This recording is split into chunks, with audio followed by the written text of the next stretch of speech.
Are you properly equipped for battle? Well, when I was in the Army, an essential item of equipment that was issued to me was the pistol belt. And it was what we would call battle rattle.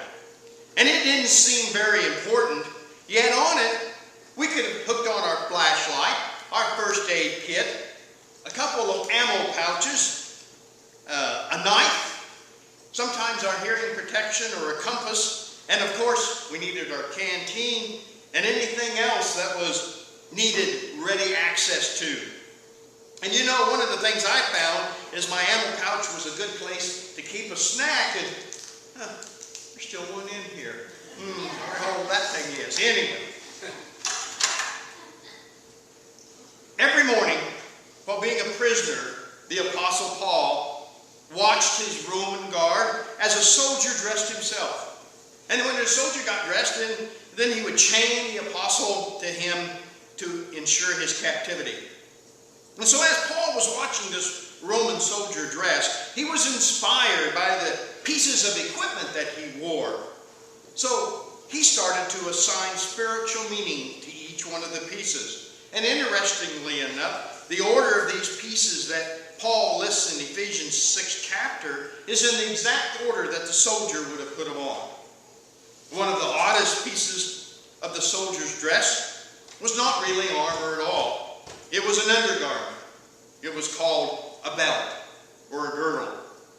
And this belt on the Roman soldier wasn't the most attractive piece of armor, but it was one of the most important. Because what it did was it allowed them to tuck their tunic and to keep from tripping and falling when they were in combat or on the run. The belt was broad, and it composed of sturdy leather. From it hung an overlapping skirt of leather straps, and it almost looked like an apron on which there was quite a few rivets. Also from the belt hung specialized hooks and holders on which to secure the scabbard that contained the dagger, the quiver that held the lances, and there was some kind of an apparatus on it which it was allowed to rest a large battle shield. Also on the belt were clips from which to hold the breastplate in place.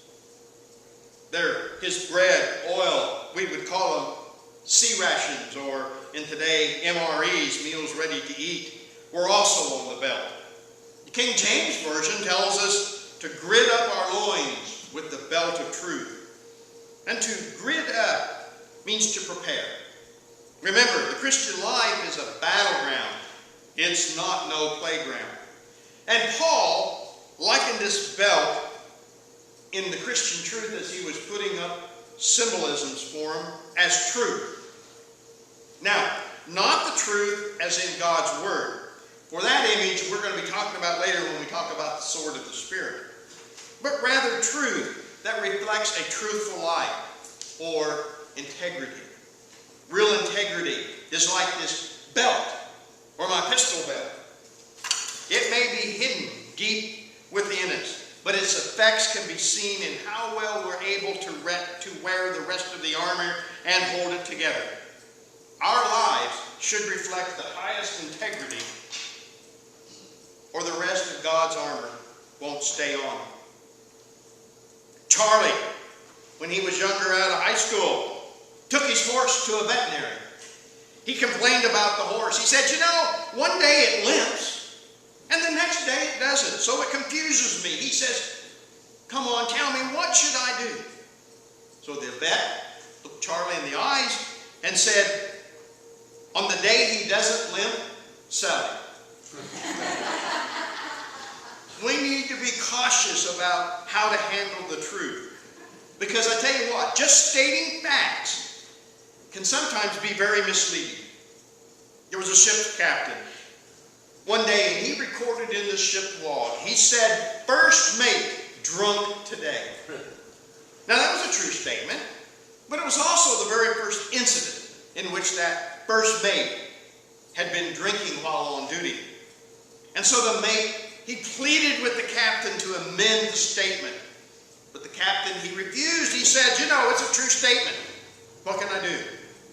Well, the next time this first mate ended up being in charge of the ship, he recorded in his log, "Captain sober today." Now, both statements were true, but let me tell you, it's rather difficult to work together in unity telling those kind of truths about each other. There will be nothing to hold the rest of our armor of God on our bodies without this hidden belt of truth. There can be no success in spiritual warfare if we are not people of integrity who are properly equipped to fight the battle. Mary Jo was coming home from work, and she stopped at the grocery store to buy a chicken for supper. And so she went over to the butcher area, and the butcher reached into the barrel he had. He grabbed out the last chicken, and he flung it on the scales behind the counter and told Mary Jo how much it weighed. And she thought for a minute, and she said, I really need a bit more chicken than that. Do you have any larger ones? So without a word, the butcher, he put that chicken back in the barrel. He groped around as if he was trying to find another one. He pulled that same chicken out. He placed it on the scales, and he said, "This chicken weighs 1 pound more." The woman, or Mary Jo, pondered her options and said, "Okay, I think I'll take them both." Honesty sometimes is the best policy. You see, because without it, key pieces of all the other armor of God is ineffective. So how do we get this integrity? The psalmist tells us, King David says in the 51st Psalm, "Surely you desire truth in the inner parts. You teach me wisdom in the inmost place." Or as the Message Bible says, "What you're after is truth from the inside out.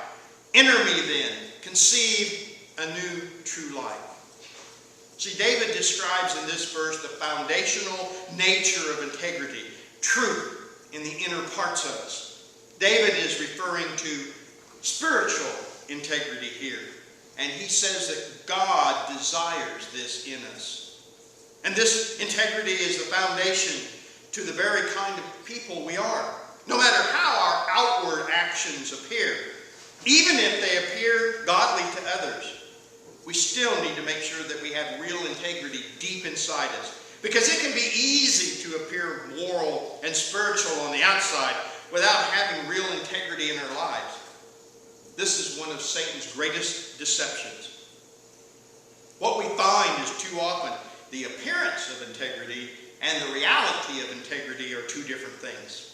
There was a man who bought fried chicken dinners for himself and his date late one afternoon. And this attendant at the fast food outlet inadvertently gave him the proceeds for the day's business. He ended up, instead of a bucket of chicken, he got a bucket of money. And much of it was cash. After driving to their picnic site, the two of them sat down to enjoy this chicken dinner, and they discovered that there was a whole lot more than chicken there. There was $800. But it was unusual. He quickly put the money back in the bag. He got back in the car and he drove all the way back. By that time, as you can manage, the manager, he was frantic. Well, Mr. Clean, he got out, he walked in, and he becomes an instant hero.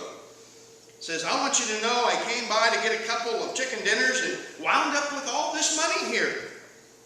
Well, the manager was thrilled to death, and he says, "Oh, well, no, let me call the newspaper. I'm going to have your picture put in the local paper. You're one of the most honest men I've ever heard of." To which the man quickly responds, "Oh, no, don't do that."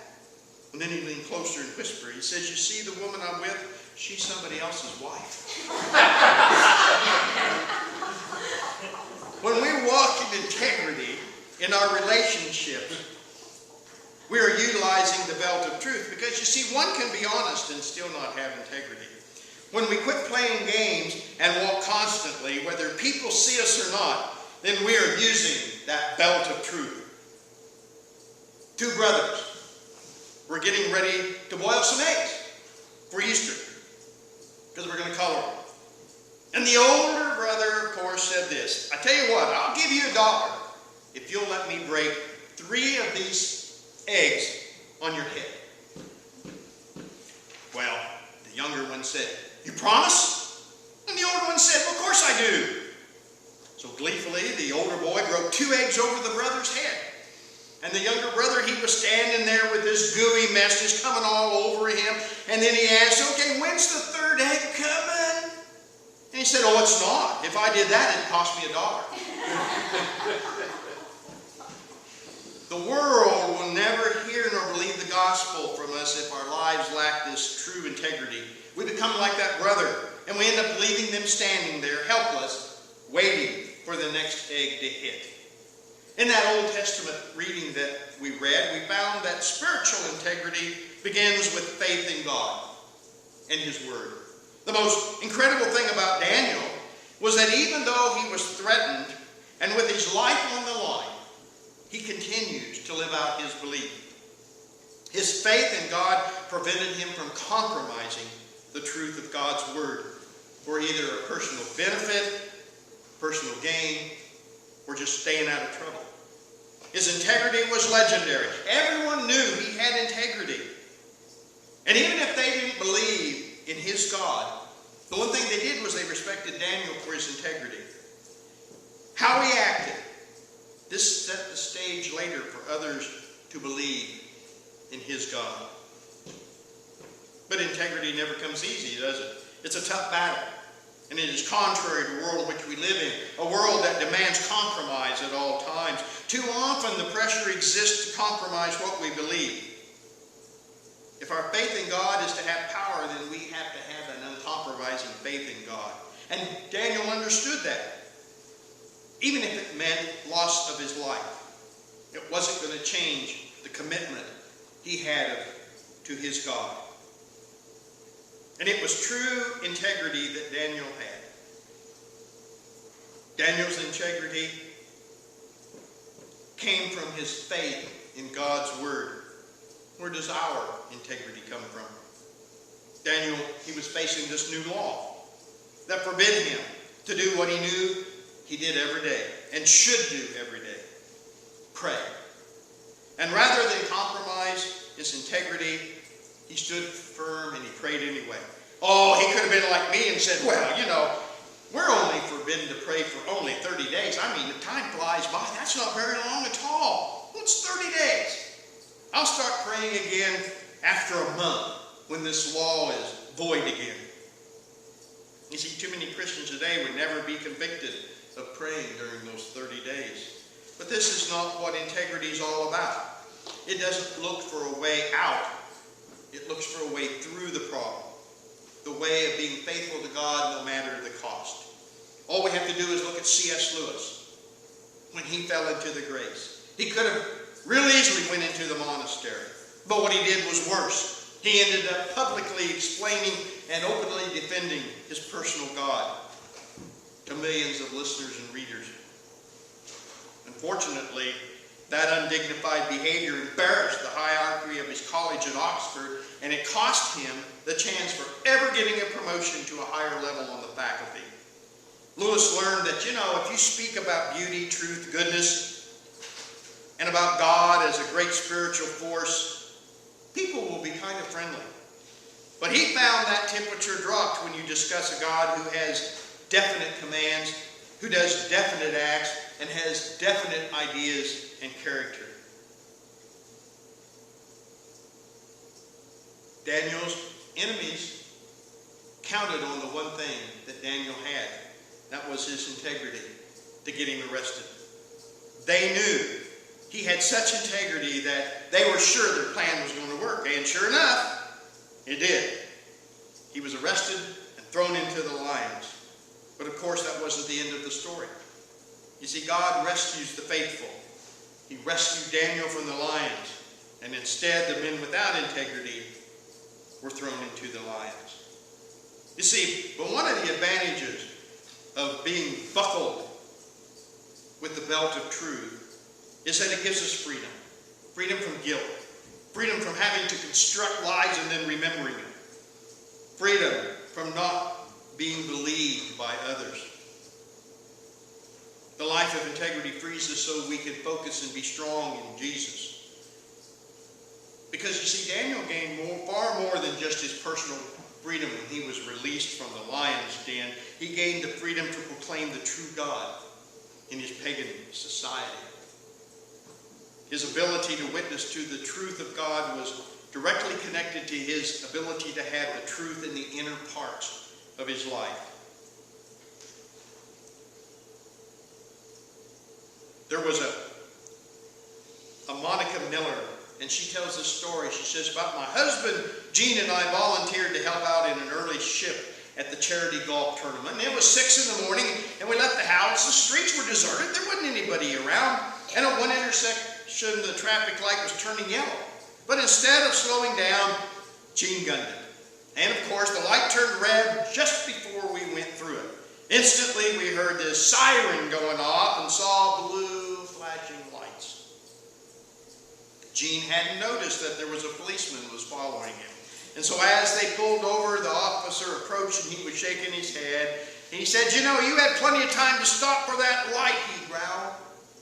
Without hesitation, Gene answered, you're absolutely right, officer. After being taken back and getting over that surprise shock, policeman, he folded his ticket book, put it in his back pocket, and said, you know, your honesty just saved your ticket. Because I tell you what, 99 out of 100 people would have said the light was still yellow when they went through. He shook Gene's hand, he smiled, waved us on our way, and gave this parting word of advice. He says, go on, but be careful, especially of who's behind you. You know, we can't experience the freedom to fight in spiritual warfare without integrity, without this belt of truth that we have to put on first. So if you examine your life, will you find the belt of truth being worn? Are you feeling that maybe doubt, fear, guilt, temptations getting the upper hand, and we just seem to have lost the battle in distinguishing right from wrong? Well, it may be that all this armor that God gives us to protect us from that is not being held in proper places by real integrity. So let's put on our belt of truth so that we may finish dressing for the real warfare. Because you see, though this belt is hidden beneath the armor, it's the one piece that held it all together. Because without it, the armor just starts falling off. Paul's point here is inner truth or integrity. This is the belt. Nothing in our lives holds together without integrity. God's armor must be fastened to our integrity before we're able to stand firm against Satan. So the question this morning is, do you have your belt on?